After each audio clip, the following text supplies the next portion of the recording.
AP Andhra Pradesh current economy. ఈ వీడియోలో మనం 30 మే 2026న వచ్చిన న్యూస్ పేపర్స్ నుంచి మనం ఏపీ కరెంట్ అఫైర్స్ ఎకానమీ నేర్చుకుందామండి. This is my Telegram group, డిస్క్రిప్షన్లో లింక్ ఉంటుంది. This is my public Telegram group and these are my private groups. I offer politics, AP history, India and AP economy. Okay, so let us start with 30th May. Naidu Garu calls for infrastructure boost to reach 160 gigawatt green energy goal of AP. మన చంద్రబాబు నాయుడు గారు stated that Andhra Pradesh aims 160 gigawatt of green energy. Okay, మనది 160 gigawatt green energy generate చేయాలనేది మన Andhra Pradesh aim అనమాట. The green energy corridor would be particularly useful to the upcoming data centres. అంటే data సెంటర్స్కి చాలా power కావాలి కదా. For example AI Google data centre in Vizag. So దానికి సంబంధించి గ్రీన్ ఎనర్జీ బాగా ఉపయోగపడుతుందని. అలాగే గ్రీన్ ఎనర్జీ వల్ల ఇప్పుడు అన్ని ఎలక్ట్రిక్ వెహికల్స్ బాగా కొంటున్నాం అందరూ జనాలు. So EV charging stations steps should be taken to install solar panels in 10 lakh homes. మన ఆంధ్రప్రదేశ్ టార్గెట్ ఏంటంటే 10 lakh homes with 20 lakh subsidy each. 20,000 subsidy.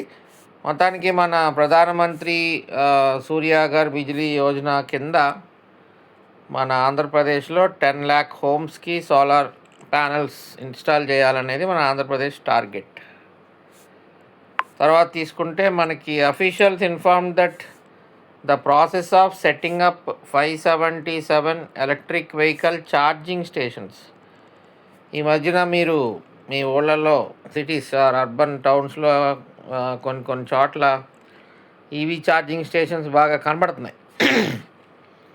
So వాళ్ళు ఏమంటున్నారంటే 577 EV charging stations at 131 locations already commenced అట. Green energy corridor as the part of Green Energy Corridor Phase 3. అంటే ఇక్కడ questions ఎలా వస్తాయంటే సింపుల్గా మన ఆంధ్రప్రదేశ్ గ్రీన్ ఎనర్జీ ఎయిమ్ ఏంటి అని అడుగుతారు. 160 గిగావాట్స్. అట్లాగే లేకపోతే సోలార్ ప్యానల్స్ టార్గెట్ ఏంటి అని అడగచ్చు. ఏపీ ఎకానమీ క్వశ్చన్స్ అంటే అలాగే ఉంటాయి అన్నమాట. ఏపీ వాజ్ ఆల్సో డెవలపింగ్, ఇదొకటి చూడండి జాగ్రత్తగా. AP was also developing the country's first digital twin grid for power supply management. AP was also developing the country's first digital twin grid for power supply management. మన Andhra Pradesh is developing its first digital twin grid. తర్వాత మళ్ళీ the head world economic forum delegation ఒకరు వచ్చారు, chief minister గారిని కలిశారు earlier and discussed the implementation of a road map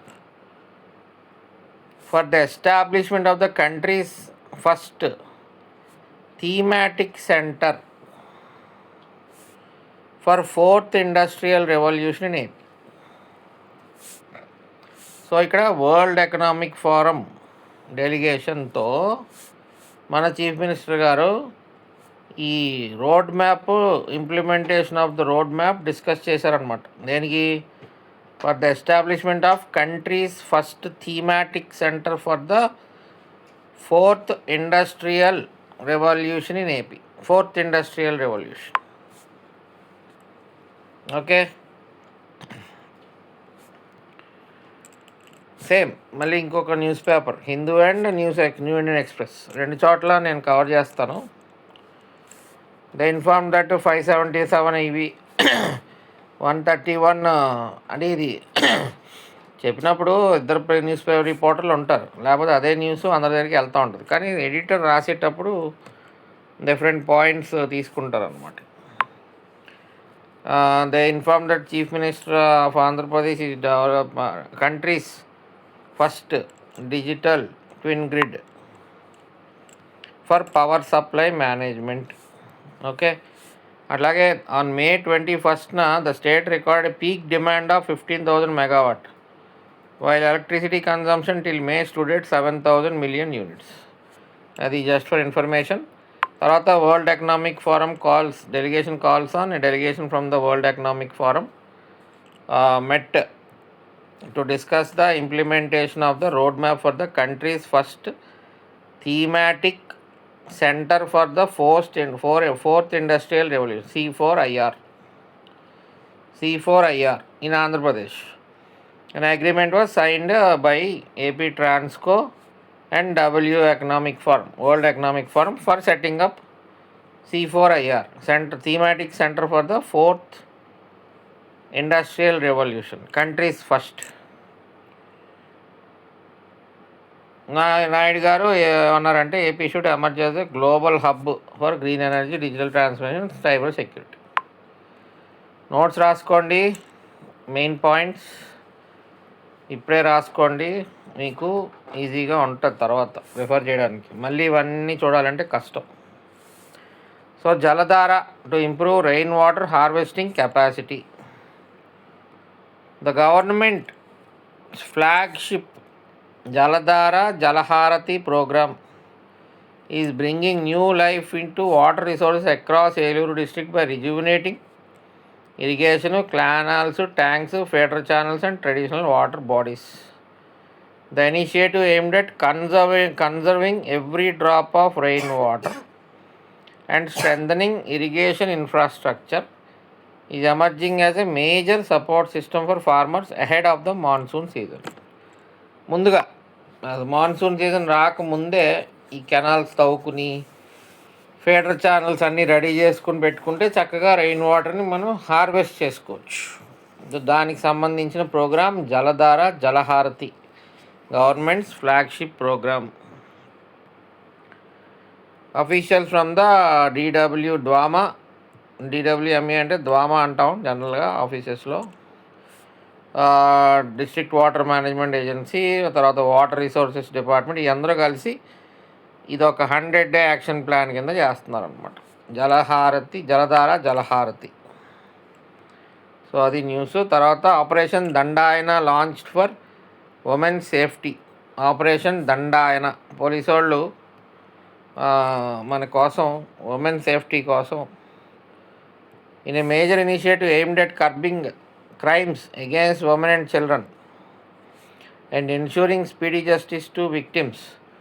Andhra Pradesh Police launched a statewide special drive called Operation Dandayana ఏమంటారు మరి తెలుగులో. As part of the operation, the police will focus on ensuring swift punishment. POSCO cases వాటిల్లో అన్నిటిలో. So this meant for women and children, for security of women and children. తర్వాత India energy security. Diesel isobutanol blending from 2026. India is set to introduce a mandate for blending isobutanol with diesel later this year. Road transport and highway secretary Umashankar said. This move is aimed అంటే ఐసోబ్యూటనాల్ని డీజిల్తో కలుపుతారనమాట, మ్యాండేటరీగా కలుపుతారు. The move is aimed at improving energy security and decarbonising అంటే దాంట్లోంచి carbon తక్కువ వస్తుంది. Road transport sector. It is mention that the government is examining diesel blending as diesel consumption in the country is nearly double that of petrol. అంతేకాదు diesel vehicles ఎక్కువ మనకి. Making it's impact on energy security significantly larger. So మొత్తానికి programme అది. మనకి ఐసోబ్యూటనాల్ని డీజిల్తో blend చేస్తారు 2026 later part of the ఇయర్లో మ్యాండేటరీగా. Mandatory అంటే కంపల్సరీగా చేయాలన్నమాట. Forex gains up to 52% in financial year 26 as dollar sales rice. మన రిజర్వ్ బ్యాంక్ ఏం చేస్తూ ఉంటుంది, మనకి రూపీని స్టెబిలైజ్ చేయడానికి, అంటే రూపీ వర్సెస్ డాలర్ని స్టెబిలైజ్ చేయడానికి మార్కెట్ ఇంటర్వెన్షన్ అంటాం మనం, ఆర్బీఐ. సో ఆర్బీఐ అమ్ముతూ కొంటూ ఉంటుంది రూపీని. సపోజ్ ఫర్ ఎగ్జాంపుల్ ఇప్పుడు నియర్లీ 96 రూపీస్కి వెళ్ళిపోయింది కదా, దగ్గర దగ్గర 100 రూపీస్కి వెళ్ళిపోతుంది అనుకుందాం. సపోజ్ ఇప్పుడు 100 రూపీస్కి వెళ్ళిపోవడం వల్ల $1. ఇప్పుడు ఒకవేళ దాన్ని మనం 90 రూపీస్ తీసుకురావాలనుకోండి, మన ఆర్బీఐ ఏం చేస్తుందంటే మన దగ్గర ఉన్న ఫారెన్ ఎక్స్చేంజ్ రిజర్వ్లో ఉన్న డాలర్స్ ఉంటాయి కదా, అవి మార్కెట్లో రిలీజ్ చేసేసి రూపీలు పెట్టి కొనేసుకుంటుంది. అంటే రూపీలు వెనక్కి తెచ్చేసుకుంటుంది అన్నమాట. డాలర్లు అమ్మేస్తుంది రూపీలకి. అంటే ఆ రూపీస్ వెనక్కి వచ్చేస్తాయి మన రూపీలు మనకు వెనక్కి వచ్చి డాలర్స్ మార్కెట్లో అవైలబిలిటీ ఎక్కువైపోతాయి అన్నమాట. ఎప్పుడైతే డాలర్స్ అనేవి మార్కెట్లో ఫ్రీగా దొరకడం మొదలైందో ఆటోమేటిక్గా మీకు రేట్ తగ్గిపోద్ది కదా. అంటే ఇప్పుడు మార్కెట్లో డాలర్ దొరకట్లేదు అంటే మీ లాజిక్ ఎలా తీసుకోవాలంటే, మీరు రైస్ ఎక్స్పోర్ట్ చేయాలి. సపోజ్ మీరు రైస్ని ఎక్స్పోర్ట్ చేద్దాం, మ్యాంగోస్ని ఎక్స్పోర్ట్ చేద్దాం అనుకుంటున్నారు. మన దగ్గర మ్యాంగోస్ బాగా పండుతాయి. సో ఇది ఎక్స్పోర్ట్. ఇక్కడ కాన్సెప్ట్ ఏంటంటే ఇంపోర్ట్ దగ్గర మనం బాగా చూడాలన్నమాట. ఇప్పుడు మనకి ఆయిల్ చాలా అవసరం, మనకి డాలర్స్ కావాలి. ఆయిల్ ఎవడైనా అమ్ముతాడంటే డాలర్ ఇస్తేనే ఆయిల్ ఇస్తాడు. సో మనం ఒక $100 ఇస్తే కానీ ఆడ ఆయిల్ పంపించడం మనకి. సో ఈ $100 కావాలంటే మనకి బయట మార్కెట్లో లేవనుకోండి, మీ దగ్గర రూపాయలు ఉన్నాయి. సో $1 ఎంత అంటావు, ఇవాళ 96 రూపాయలు ఉంది సపోజ్. ఇవాళ ఆ డాలర్ దొరకట్లేదు. అప్పుడు ఏం చేస్తాడు వీడు, డాలర్ ఉన్నవాడు, నువ్వు నాకు 100 రూపాయలు ఇస్తేనే $1 ఇస్తాను అంటాడు. అంటే మన 100 రూపీస్ అయిపోయింది డాలర్. సో అలాగా రేట్ పెరిగిపోతుంది. అంటే ఇక్కడ డాలర్ అవైలబిలిటీ తక్కువ ఉందన్నమాట. సో మన ఆర్బీఐ ఏం చేస్తుంది ఆ టైంలో, రూపీలు బయట చిల్లరగా దొరికేస్తున్నాయి మనకి. రూపీలు బోల్డ్ అని ఉన్నాయి బయట, డాలర్స్ లేవు. సో ఆ డాలర్స్ రిజర్వ్ బ్యాంక్ దగ్గర ఫారిన్ ఎక్స్చేంజ్ రిజర్వ్ అని ఉంటుంటుంది కదా, ఆ డాలర్స్ అన్నీ మార్కెట్లో వదిలేస్తుంది. అంటే తీసుకుని రూపీలు వెనక్కి తెచ్చేసుకుంటుంది అనమాట. అంటే దాని అర్థం ఏంటి, ఎప్పుడో 90 రూపాయలకు కొన్న 90 రూపీస్ $1 అప్పుడు కొన్నారు, రూపాయలు ఇచ్చి $1 తెచ్చుకున్నారు లోపలికి. అంటే 90 రూపాయలు పెట్టుబడి పెట్టారు అనుకుందాం, ఆ టైంలో కొన్నారు, డాలర్ తీసుకొచ్చారు. ఇప్పుడు ఏం చేస్తున్నారు, 96 100 రూపీస్ దగ్గర అమ్మేస్తున్నారు, 100 రూపీస్ దగ్గర అమ్మేస్తున్నారు డాలర్ని. అంటే 10 రూపాయలు లాభం వచ్చిందిగా. అదే ఈ న్యూస్.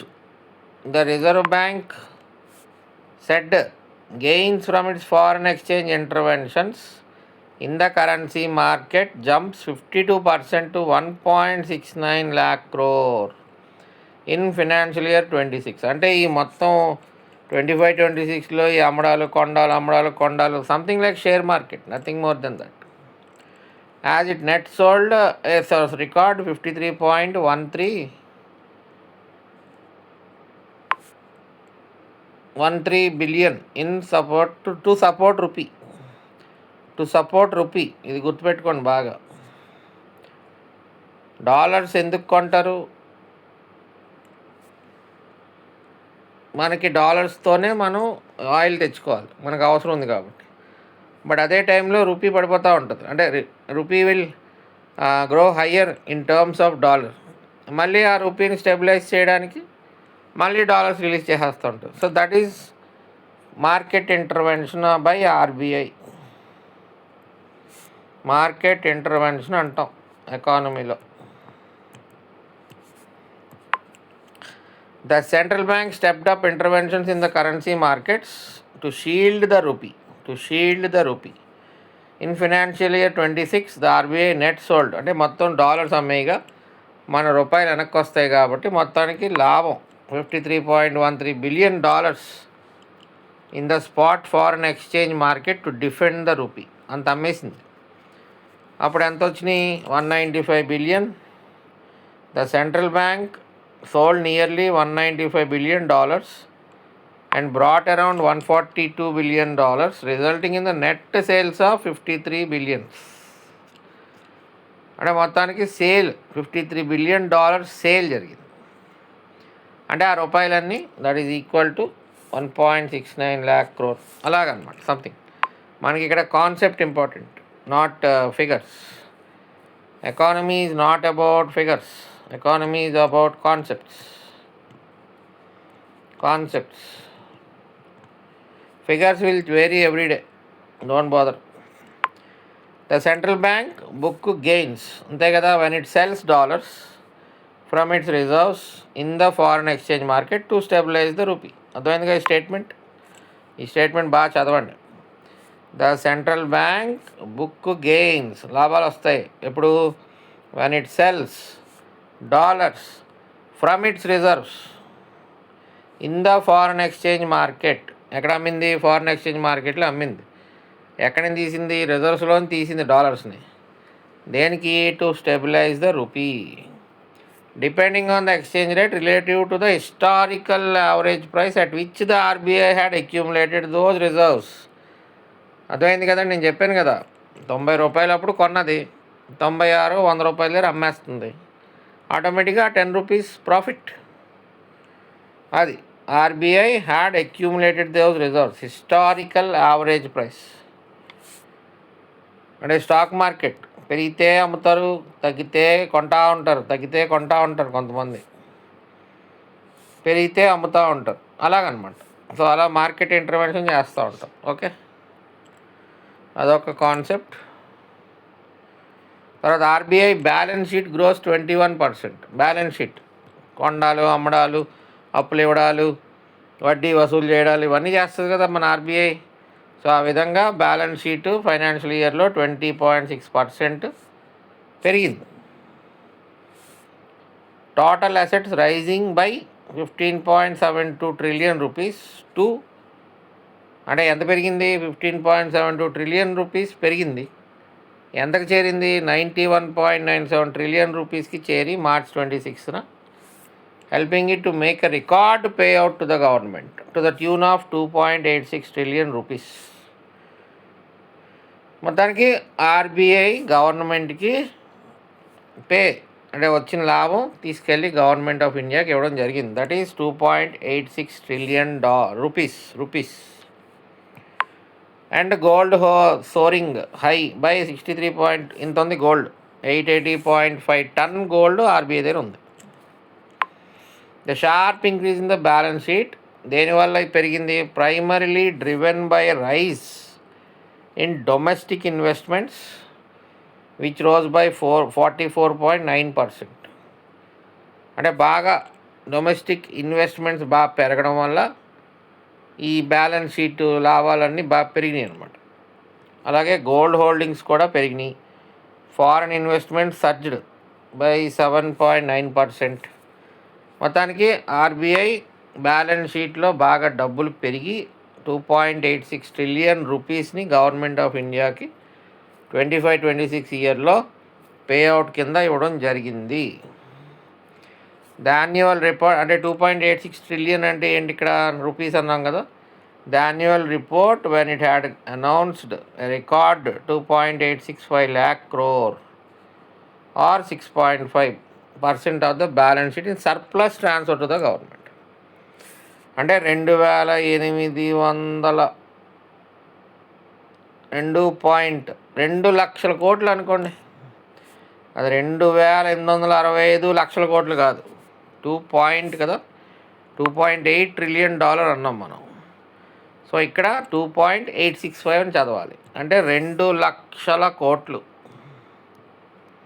2,00,000 crores, 2.865 lakh crores.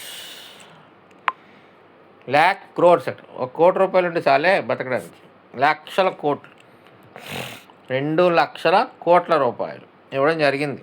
2.865 లక్షల కోట్లు ఇవ్వడం జరిగింది గవర్నమెంట్కి. దట్ ఈజ్ సర్ప్లస్ ట్రాన్స్ఫర్ అంటారు. సర్ప్లస్ ట్రాన్స్ఫర్ మీద మీకు ఆల్రెడీ నేను కోర్సులో కమిటీస్ గురించి చెప్పాను. అది that's what economy's top up, current economy's top up of basics. ఇప్పుడు committee recommended, which committee recommended transfer of surplus of RBI to government. ఏ కమిటీ సిఫార్సుల మీదకి ఈ సర్ప్లస్ అమౌంట్ గవర్నమెంట్కి ట్రాన్స్ఫర్ చేస్తుంది ఆర్బీఐ? ఈ మధ్యనే after Modi government came, this surplus transfer is being transferred to government of India. అంతకుముందు లేదు. 2014 ముందు there is no such surplus transfers. RBI దగ్గర డబ్బులు ఆర్బీఐ దగ్గరే ఉండేవి. సో అదండి, on the record transfer of 2,86,580.46 crore. మొత్తానికి ఇక్కడ ఇచ్చాడు ఫుల్ ఫిగర్. ఎన్ని కోట్లు అంటే 2,86,588.46 కోట్లు. Okay, that is the news. Budgeted 2.7 lakh crore budget చేశారు, కానీ కొంచెం మార్జినల్లీ హయ్యర్ అంటున్నాడు మరి. Okay fine. మొత్తానికి 2.7 బడ్జెట్ చేస్తే 2.86 ఇవ్వడం జరిగింది. తర్వాత 90% of Indian babies are born in hospitals. ఇది national family health survey number 6 release చేశారు. దాంట్లో చాలా డేటా ఉంటుంది, మనకి ఎగ్జామ్కి అన్నెసెసరీ డేటా. మీరు తెలుసుకోవాల్సిందల్లా నేషనల్ ఫ్యామిలీ హెల్త్ సర్వే 6 అనేది ఏ ఇయర్స్లో కండక్ట్ చేశారు ఫీల్డ్ వర్క్ అంటే 23-24. అంతకుముందుది 2019-20లో కండక్ట్ చేశారు. దట్ ఈస్ 5 అనమాట survey. It showed that institutional deliveries rose. Institutional అంటే హాస్పిటల్లో డెలివరీస్ని ఇన్స్టిట్యూషనల్ డెలివరీస్ అంటారు. దట్ ఈజ్ 88.6 నుంచి, అంటే previous NFHS national family health survey 5 ఎప్పుడు చేశారు? 2019-21 మధ్యలో చేశారు. ఇప్పుడేమో నేషనల్ ఫ్యామిలీ హెల్త్ సర్వే 6 ఏమో 23-24లో చేశారు. ఇప్పుడు 90.6కి పెరిగింది ఇన్స్టిట్యూషనల్ డెలివరీస్. అట్లాగే 95.6% of infants under 6 months were being breast fed. అంటే mother milk almost 96% infants under 6 monthsకి మదర్ మిల్క్ ఇవ్వడం జరుగుతుంది. తర్వాత ఇప్పుడు ఇదొక మనకి issue. India's total fertility rate held steady at 2.0 in 23-24, just under the replacement threshold. Replacement level ఏమో ఇది, బట్ 23-24 సర్వే ప్రకారం 2.0 ఉంది, 2 ఉంది. ఇప్పుడు మన చంద్రబాబు నాయుడు గారి బాధ ఏంటంటే మన ఆంధ్రప్రదేశ్లో 1.9కో ఎంతకో తగ్గిపోతుంది అనమాట. సో అందుకని పిల్లల్ని కనండి అంటున్నారు, కానీ కనద్దు చాలు. ఇక్కడ వైస్ అడ్మిరల్ కొచ్చార్ అనే ఆయన వైస్ చీఫ్ ఆఫ్ నేవీగా 48 నంబర్ ఒక్కొక్కసారి అడుగుతాడు తమాషాగా. ఒకసారి ఎప్పుడు సుప్రీంకోర్టు చీఫ్ జస్టిస్ నంబర్ అడిగాడు ఒకసారి. సో ఇది నంబర్ అడగడు, కానీ ఎప్పుడో మనకి ఎగ్జామ్ ఇంకా చాలా టైం ఉంది కదా. Just I'm giving you some information. Vice admiral Kochhar takes charges vice chief of navy. He will be 48th vice chief of the naval staff. Okay, this is from 30th May. చదవండి రోజుకి 8 గంటలు చదవాలి, లేకపోతే you are doomed.